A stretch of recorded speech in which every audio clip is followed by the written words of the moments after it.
Manusia konvensional seperti kita, pasti pernah mengalami yang namanya stres. Dan es krim selalu bisa menjadi pilihan terbaik dikala stres melanda. Rasanya yang manis, dingin, dan tekstur yang khas tentu menjadi daya tarik paling kuat dari makanan ini. Hal inilah yang membuat anak-anak maupun orang dewasa atau bahkan lansia sekalipun, dan dari berbagai kelas ekonomi yang berbeda, pasti banyak yang suka sama yang namanya es krim. Bedanya, orang-orang kaya pada zaman Victoria dulu, biasanya hanya bisa mendapatkan es krim tanpa ada tambahan. Sementara kebanyakan orang-orang miskin biasanya akan mendapatkan es krim dan sekaligus bonus penyakit mematikan yang meneror warga London kala itu. Tapi untungnya, berkat pria ini kita semua sekarang bisa menikmati es krim dengan tenang dan mudah, tanpa harus takut mati setelah memakannya. Jadi, bagaimana bisa makanan selezat ini dapat sangat mematikan pada eranya? Simak video berikut ini. Es krim pertama kali menjadi sangat populer di Inggris pada awal 1800-an. Tepatnya setelah Perang Napoleon berakhir, ketika banyak orang Italia pindah ke Inggris dan membawa gelato, es krim Italia, bersama mereka. Mereka membawa teknik mereka sendiri untuk membuat es krim yang halus dan creamy. Penjual gelato akan berkeliling jalanan dengan kereta yang menjual barang dagangan mereka dalam apa yang disebut penny leaks. Dan dengan cepat, es krim ini bisa dibeli dari penjual jalanan di seluruh negeri, terutama di tempat-tempat pesisir. Wadahnya kecil dan berbentuk kerucut yang terbuat dari kaca, dengan dasar tebal agar terlihat seperti ada lebih banyak isinya daripada yang sebenarnya. Pada tahun 1850-an, para kalangan atas dan orang-orang kaya menyajikan hidangan penutup dingin seperti custard, silabuk, dan es krim. Nah, kebetulan pada saat itu, ada gelombang migrasi dari pedesaan Italia yang membuat es krim dan menjualnya untuk mencari nafkah. Dengan demikian, es krim juga menjadi tersedia bagi anak-anak jalanan. Es diimpor dari Norwegia dan disimpan di gua es, digunakan untuk menjaga makanan tetap segar di pasar makanan dan hotel. Beberapa rumah kalangan atas memiliki gua es mereka sendiri. Selama bulan-bulan musim dingin, orang-orang miskin di London mengumpulkan es dan menjualnya dengan harga murah untuk menambah penghasilan mereka. Para imigran Italia membuat es krim yang lezat dan memberi rasa dengan beri, buah-buahan, dan coklat. Mereka membuatnya di dapur mereka sendiri dan menjualnya dari gerobak sorong. Dengan harga 1 penny, pelanggan pada waktu itu akan menjilati kaca tersebut hingga bersih dan mengembalikannya kepada penjual, yang kemudian mencucinya dan menggunakannya lagi untuk pelanggan berikutnya. Bentuk cangkirnya sendiri adalah berbentuk kerucut, jadi lebih sempit di bagian bawah, yang berarti es krim yang bisa ditampung lebih sedikit daripada yang terlihat. Bentuk kerucut dari penny leak ini jugalah yang membuatnya sulit untuk dibersihkan dengan baik, dan sama seperti makanan lainnya, masalah utamanya gak jauh-jauh dari bahan yang dipakai dan kebersihannya.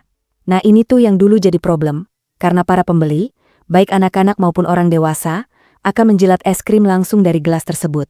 Nah jadi, karena ukurannya cuma segini doang, orang-orang di sana tuh pada menikmati es krimnya cukup dengan cara dijilat aja. Dan sama aja kayak kita, gak mau rugi dong. Walaupun cuma 1 penny, jadi sudah pasti mereka menjilatnya sampai tak tersisa, alias sampai kinclong tuh gelas.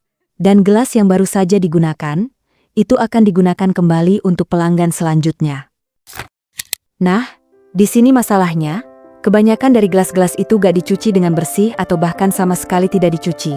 Kalaupun dicuci, hanya dicelupkan ke dalam wadah seperti mangkuk, yang airnya sudah pasti kotor, karena mengandung sisa air liur pembeli sebelumnya, kemudian dilap dengan kain basah yang kotor juga. Hal inilah yang membuat penny leak menjadi wadah yang sempurna untuk menyebarkan penyakit. Dan ya, jelas saja, penyakit seperti tuberkulosis dan kolera menjadi lebih mudah menyebar melalui wadah es krim yang digunakan secara bergantian.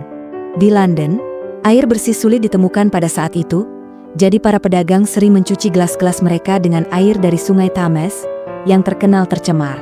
Penyelidikan pada tahun 1894 oleh Dr. Klein menunjukkan bahwa sampel air dan es krim dari pedagang kaki lima mengandung jejak limbah dan organisme yang memicu penyakit.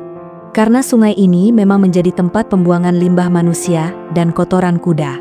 Air yang digunakan untuk mencuci gelas terbukti mengandung bakteri, rambut, kutu, bahkan lendir.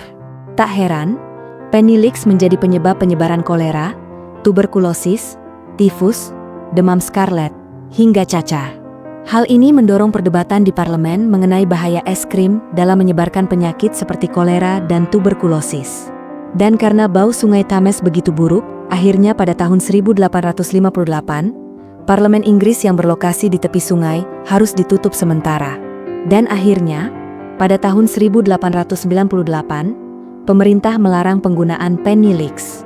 Larangan ini justru mendorong inovasi pembuatan wadah es krim sekali pakai yang bisa dimakan, yaitu cone es krim. Produksi es krim pun mulai diatur ketat. Para pedagang harus menggunakan dapur berlisensi untuk membuat es krim. Popularitas kedai es krim juga meningkat. Saat ini, penny leaks hanya tinggal kenangan, sebuah relik dari masa lalu yang menggambarkan semangat masyarakat Victoria menikmati kebahagiaan kecil di tengah kehidupan yang penuh tantangan. Tapi meskipun ada kemarahan publik dan bahaya yang jelas dari es krim tersebut, penny leaks baru dinyatakan ilegal di Inggris pada tahun 1926. Sementara itu, pada awal 1900-an, seorang imigran Italia bernama Antonio Falfona, yang tinggal di Manchester, Inggris, mematenkan kerucut wafer yang dapat dimakan, seperti yang kita kenal sekarang.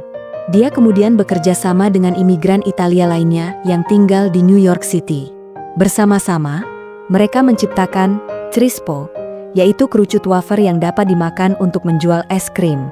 Penemuan ini menjadi sangat populer dan membuat konsumsi es krim jauh lebih aman. So ya, makasih banyak buat mas-mas Italia yang udah membuat kita sekarang bisa menikmati es krim dengan tenang. Itu aja untuk video kali ini. Jangan lupa buat like dan subscribe.